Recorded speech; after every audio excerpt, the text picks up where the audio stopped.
হেই, কেমন আছো সবাই?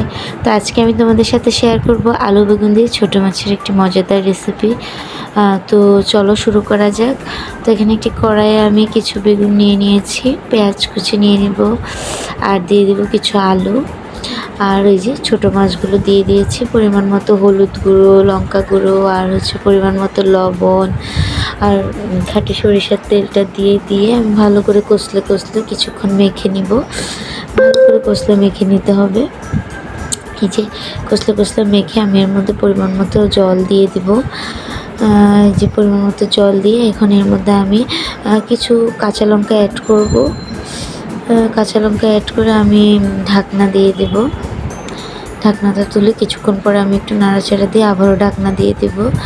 একদম গা মাখা করে এটা মানে করে রান্না করে নিতে হবে। এই যে হয়ে গেল আমার, এখন আমি নামিয়ে নিব। এটা এত মজা খেতে, খুব ভাল লাগে আমার। ছোটো মাছ দিয়ে এই তরকারিটা আমার খুব ভাল লাগে। আপনারা করে দেখবেন, কেমন হয় আমাকে কমেন্টে জানাবেন। ওকে, বাই বাই।